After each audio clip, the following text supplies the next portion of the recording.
देखो आप कितने भाग्यशाली हो तो आपने यहाँ बैठने का बुलाए गए हो, ये मौका मिला है।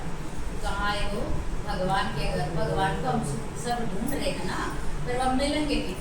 ये मैं बता ही दूँ, जब हम भक्ति मार्ग में भी कुछ भी देखा हाँ सुना हाँ, उस भक्ति मार्ग में भी जो कुछ सुनता मगर अपने दिल में धारण करा ना तो भी पूरा हो गया। और यहाँ भगवान के घर आकर भगवान मिल गया फिर तो सब कुछ होना ही होना है। हम ज्ञान से पहले देखो हम ये देखा करते शिव पुराण ना, तो उसमें ये देखा कि शिव का विवाह हुआ है पार्वती से, कभी उसकी माँ नाराज हो जाती है, एक जन्म उसके पिता नाराज हो जाते हैं। तो देखते देखते मैंने साल आ गया करता, मैं कहा जब मेरी बेटी को तो शिव का शादी करा तो मैं तो कभी नहीं मना तो शादी कर दूँ।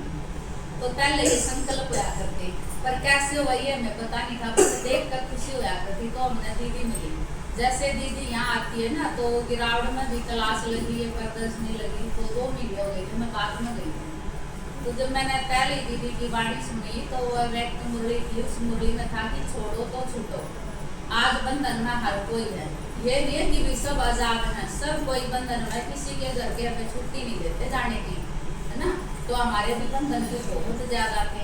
तो दीदी की वाणी सुनकर इतनी खुशी हुई कि भी छोड़ो तो छूटो, हम धीरे धीरे बाहर जाएंगे तो हमारे बंधन छूटेंगे, नहीं निकलेंगे तो नहीं जाएंगे।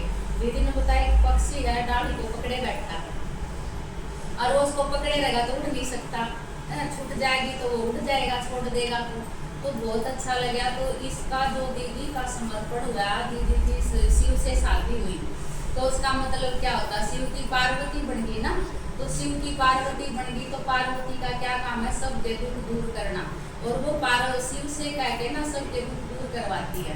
तो हमें भी कोई भी कुछ भी बात हो जाए हम दीदी से कहेंगे और दीदी हमारे लिए ऐसे संकल्प करती है तो हमारे सब दुख दूर हो जाते हैं। और बाबा ने ये नहीं कहा, हम भी जब ज्ञान सुनते हैं ना तो हम भी शिव की पार्वती हो गए, हम भी किसी के ऐसे ही दुख दूर कर सकते हैं।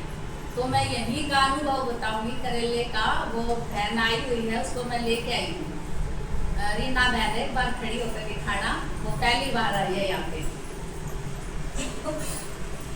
ये मेरी लड़की की सहेली है और इसकी शादी को 11 साल हो गए थे, बच्चे नहीं हुए। और इसकी छोटी बहन है, उसकी शादी को 9 साल हो गए थे, उसके भी बच्चे नहीं हुए थे। तो एक दिन हम जब बाहर चले गए थे, एक दिन यहाँ मिली, कभी कभी मिलती है, हमेशा नहीं मिलती, थोड़ी दूर घर है। तो इसकी माँ भी मिली, तो इसको हमने सम्मान दिया कि तू सम्मान ले, मैं आत्मा मात्र सरस्वती मानू, सुबह सुबह संकल्प कर और अनुभव कर कि मेरी गोदी में बच्चा खेलता, ऐसे रोज अनुभव कर। और इसकी माँ बोली, इसकी माँ को मैंने कहा अगर तू माउंट आबू जा, एक बार सुनती नहीं हो गया, मैंने कहा तू सुन जरूर आया कर, देखना तेरी बेटियों को बच्चे हो जाएंगे। तो उसने कहा कि ठीक है, अगर बच्चे हो गए ना तो मैं जरूर माउंट आबू जाऊंगी। तो मैं कह कर उसको चली गई, हम फरीदाबाद रहे थे उस टाइम पर। मैं जब आई वहाँ से पता चला कि इसका जोड़िया बच्चे हो गए, लड़के हो गए। तो बहुत खुशी हुई, पता चला इसकी माँ तो मेरी क्या ही। अगली बारी फिर मैं आई तो पता चला इसकी छोटी बहन का भी जोड़िया बच्चे हो गए। 9 साल में, इसका 11 साल में। ये गुप्त पुरुषार्थ था, किसी को भी नहीं पता, शायद रीना ने भी नहीं बताया होगा यहाँ पे। इसकी सास आती है ज्ञान में, वैसे यहाँ आती है वो क्लास में। तो देखो बाबा कैसे संकल्प पूरे करता है, तो हमें भी नहीं पता, बस हम थोड़ा सा बाबा को कहना ही है। हमें तो बाबा को कहना है कि बाबा देखो इसकी ये समस्या है, आगे वो बाबा जाने विज्ञान का ड्रामा में पार्ट जाने विज्ञान में जुड़े क्या हुए, लेकिन देखो बाबा ने कैसे पूरा किया। इतने संकल्प, इतने तो जो कुछ भी बात है, जो असंभव बात है ना, कैसे भी पूरी नहीं होती, तो बाबा कैसे पूरी करता है, उसके साथ हम जाते हैं। तो देखो इतने सारे, बहुत सारे अनुभव हैं बाबा के। तो बाबा ने हमें ऐसी पार्वती बना दी। और दीदी देखो, दीदी का संगठन कितना बड़ा है। शादी होती है, सब अपने घर में जाके बंधन में बैठ जाते हैं, कोई निकलने ही नहीं देता, फिर उस 4 दीवारी में बंद कर बैठ जाओ, हम किसी के काम नहीं आ सकते, यहाँ तक कि हम अपने परिवार में भी सही ढंग से नहीं चला सकते, है ना। और दीदी देखो कहाँ कहाँ जाके कितनों को प्यार किया है, कितनों के दुख दूर किए हैं। तो ऐसी पार्वती को देखने का सौभाग्य कितना बड़ा है, वो हम टीवी में देखते हैं, लेकिन पार्वती तपस्या है ना, दीदी इतने प्यार से सुनती है और इतने प्यार से जो संकल्प करती वो सारे पूरे कर। मेरे तो इतने पूरे हुए हैं कि मैं क्या बताऊं, बस समय भी थोड़ा होगा। कितने अनुभव है दीदी से।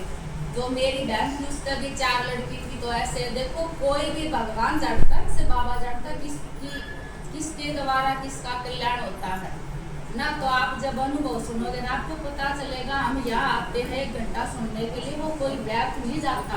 हमारा जीवन कांटों जैसा है और वो फूलों जैसा हो जाएगा।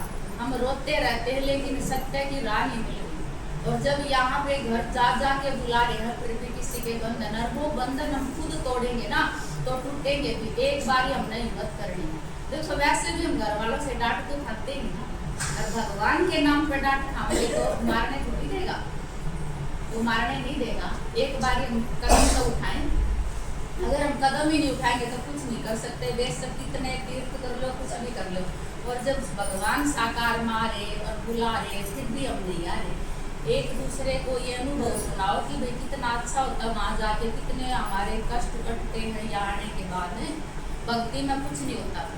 हमने भक्ति बहुत की। मैं भी 14 साल से रुकी थी इस ज्ञान से पहले, है ना। 14 साल से जो भी पशु होते वो मर जाते, बहुत दुखी थी। और जब ये ज्ञान मिला, इस ज्ञान से मिलने के बाद घर में स्वर्ग हो गया। इतना नरक था, घर से बाहर है ना, मैं एक कदम भी नहीं रखा करती। बस अपने घर गई और ससुराल में आ गई, कोई भी नहीं जाने देता। अब ये कोई सोचता है कि हमारे घर वाले किसी के भी नहीं जाने देंगे। अगर आप कदम उठाओगे ना तो आपके बंधन भी कटेंगे और आपका घर स्वर्ग भी हो जाएगा। तो ऐसे ही हमारा घर भी स्वर्ग हो और आज वो घर में ना सारे के सारे यूं इंतजार कर हमारे घर कब आएगी। जो ये कहते थे ये ना आए तो ठीक है, तो भगवान ने देखो क्या बना दिया। मेरी माँ भी कहती तरह बेल उम्र बनी पड़ेगी तो ओम शांति तरह है। फिर एक बार ऐसा हुआ कि मेरी बहन का 4 लड़की थी। तो मैंने उसको कहा कि तू ना शिव जी की पूजा करे ना, शिव जी की फोटो पूजा है और शिव जी खुद धरती पे आ गया तो तू मन से बात कर, भगवान तो मन की आवाज सुना है। तो वह बोले कि ठीक है। मैं कहा तू मंदिर में जा और मन से कह क्या कि अगर बेटा हो जाओ ना मेरी बेटी का तो मैं जरूर मामटा को जाऊंगी या क्लास में सुनूंगी। तो मेरी माँ बोली ठीक है। वो मंदिर में जाके ये अपने मन से संकल्प कह जाएगी और 9 महीने में बेटा हो गया। और उसके बाद फिर जब वो 6 महीने का हो गया ना, मैंने कहा ऐसा नहीं है कदे सुग्रीव की तरह ये कह दे कि मेरी पत्नी ने छुड़वा दे फिर सीता ढूंढने चल लगी। मैं ऐसा नहीं है। अब जो तेरी चाहना थी वो तो पूरी होगी, बेटा तो हो गया और अब तू ना जाए क्लास। तो उसने मेरी माँ बोली ठीक है मैं जरूर सुनूंगी। तो 6 महीने के बाद हमने वहाँ क्लास लगा। कितना बंधन था मेरी माँ का कि घर वाले कहते हम शांति वालों का नहीं, तो किसी और के घर में क्लास लगवाई और वो बाबा से भी मिली, इतनी खुश हुई। 1-1.5 साल के बाद उसने शरीर छोड़ दिया और आज वहाँ 50 की संख्या और जो उस गाँव में घर नहीं मिला था और मेरे भाइयों ने आश्रम बना के दे दिया। सारी माताएं आराम से वहाँ क्लास करती हैं और हर रोज नई माताएं आती हैं और कितनों के दुख दूर होते हैं। तो देखो आपका बहुत बड़ा सौभाग्य है। आप टीवियों में देखते हो शिव और पार्वती कौन है, वो तो बस देख रहे हैं किसी के बनाए हुए नाटक। आज आपके सामने पार्वती आई हुई है और आप जो भी यहाँ से संकल्प करके जाना। किसी का कोई बंधन है तो संकल्प करके जाना और सबके बंधन भी कटेंगे और आप यहाँ आओगे और बहुत अच्छी क्लास बढ़ाओ। तो ये सोचते ये हाल रोज बढ़ा रहे, कितना अच्छा लगता है। इतने सारे करेले की माताएं रोज आए। ठीक है, ओम शांति।